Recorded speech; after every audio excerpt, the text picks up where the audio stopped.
بفوزه على ليفربول 4-3 وهي الفورة من كام يصعد فريق مانشستر يونايتد إلى نصف نهائي كأس إنجلترا. السلام عليكم ورحمة الله وبركاته. عاملين إيه يا جماعة؟ ربكم بخير وسعادة. قبل ما نبدأ الفيديو وهي فورة من كام مع مانشستر يونايتد وليفربول، تعملوا لنا لايك شير سبسكرايب وتفعلوا زر الجرس. مانشستر يونايتد يصعد الى نصف النهائي كاس انجلترا. يعني كسب ليفربول 4-3 في اخر دقيقة من الحاج عماد ديالو اللي جاب الجول من هنا وخد طرد. من الحاجات الغريبة العجيبة اللي بتحصل في الكورة، جاب جول من هنا خد طرد، كان عنده اصفر وخد الاصفر التاني في الدقيقة 120 فاتطرد. يعني يمكن اهم جول له في مسيرته، يعني ان هو يصعد على ليفربول وبرضه على كاس انجلترا في حاله ان مانشستر يونايتد السيزون ده سيء للغايه. مانشستر يونايتد يعتبر تحسن نسبيا في الدور الثاني في الدوري، بيقدم متوشة على قد ما هو بيقدمه في السيزون ده، لا كويس. مانشستر يونايتد في الاولد ترافورد يعني يقبل الهزيمه من ليفربول. عايز اقول ان كلوب النهارده انا شايف ان هو كان ممكن يعني ما يطلعش صلاح. انا شايف ان الماتش برضو هرب منه. انا ما اعرفش ايه جاكبو ده كمان اللي بينزل من هنا، متحس الماتش بيبقى يعني عارف، سيء، لعيب سيء جدا السيزون ده، غريب جدا. فيعني انا استغربت ان كلوب كان المفروض يسيب صلاح ونص الملعب اتاخد منه. مانشستر يونايتد النهارده كان بيلعب ماتش حياة او موت. هاج عمل حاجه اللي انا قلت عليها في ماتش مانشستر سيتي، ان جرناتشو ما يلعبش وينج رايت، جرناتشو بيلعب وينج ليفت، هتاخد منه كتير جدا، وده اللي حصل النهارده. وراشفورد يبقى مهاجم، انما يبقى راشفورد مثلا على الشمال وجرناتشو على اليمين او هويلاند قدام، مش هتبقى كويسه، لان جرناتشو وهو على ناحيه الشمال احسن وهينتج لك احسن، هتلاقي منه مهاره، هتلاقي منه انتاج، هتلاقي منه شوط، وده اللي حصل النهارده في الماتش. الشوط الاولاني ماكتوميناي جاب الجول في الدقيقه 10. انا خلاص بقى كانت سيطره من مانشستر يونايتد في يعني واضحه صريحه.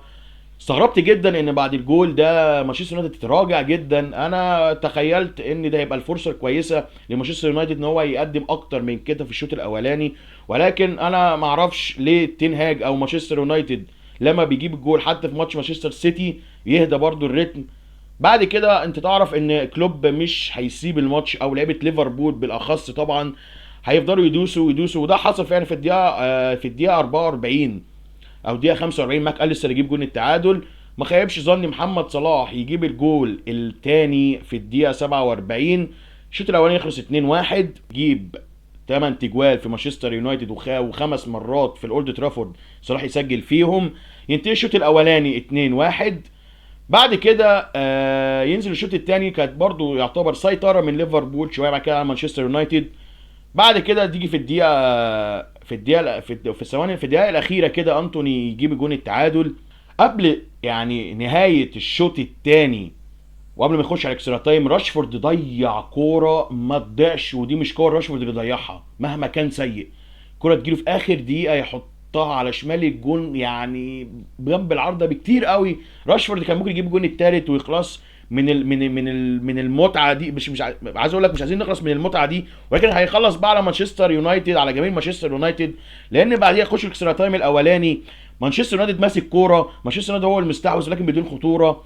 هيفيلد بعد كده الكره تيجي هيرفي اليوت يشوط، تيجي في اريكسن تغير اتجاه، تيجي في اونانا تيجي جول بقى 3-2. انا قلت صراحه خلاص ليفربول هيركب الماتش، مع ان هو خرج صلاح. انا برضو حسيت ان الجبهه دي راحت، ولكن خلاص بقى ان الكوره ماشيه مع ليفربول عشان برضو كلوب ويفرح والكلام ده كله، واخر سيزون ليه والكلام ده كله. الاكسترا تايم الثاني يبدا. قعدوا برضو شويه كده هما الاثنين يلعبوا والكلام ده كله قاعدين، فخلاص عارف انت بقى انا مستني جون رابع لليفربول، ولكن في جبهه بتاعت محمد صلاح اختفت خالص. داروين نونيز على برضو كام كورتين بس يعني شوطها، يعني في محاولات منه. لويس دياز برضو مش ما شفتلوش الحاجه الواو. جرناتشو عجبني جدا جدا الماتش ده، زي ما اقول لكم ان هو يلعب ناحيه الشمال بيبدع كعوب بقى وشوط ولم.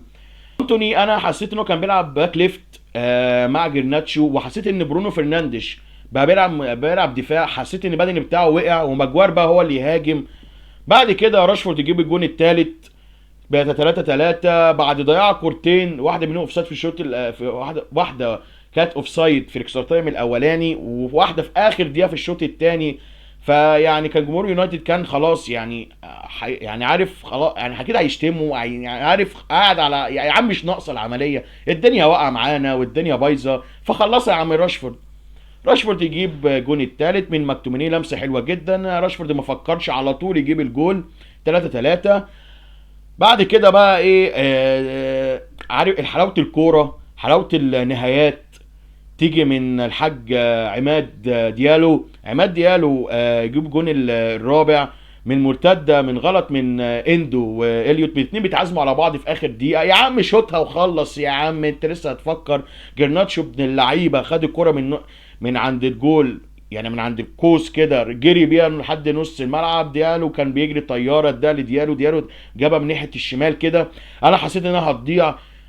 عميد ديالو يشوطها تيجي الجون، بقت الجون الرابع. 4-3. عبد ديالو يقلع التيشيرت بقى ويديها للواد ومش عارف ايه، خد الانذار. دي كانت الكوميديا الجميله والنهايه الجميله لعماد ديالو. هو اصلا ما كانش، هو كان هو في الممر لما كان مش عارف مين بيتكلم معاه، هو قال انا كنت ناسي ان هو يعني واخد انذار، فانت كده ضيعت يعني اللي انت نص النهائي انت مش هتلعب، يعني يجيب الجول من هنا. هو نسي، فاكيد طبعا احتفالات وبتاع والماتش ده كله نسي كل الكلام ده، يجيب الجول تيجي في السوق على شمال كلاهير، يخلص الماتش 4-3 في ماتش يعني عايز اقول لكم الفوره فعلا من كام يا جماعه. ماتش دو يعني ماتش كاس او ماتش دوري انجليزي، زي يعني عارف تمتع العين تنظف العين.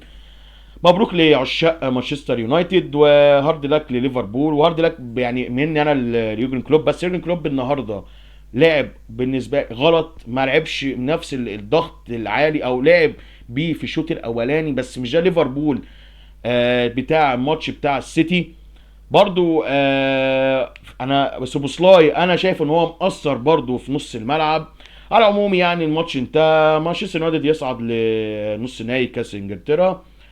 بس كده يعني، فيا ريت في نهايه الفيديو ده تعملوا لايك شير سبسكرايب وتفعلوا زر الجرس لو وصلت للاخر. بس كده، سلام عليكم.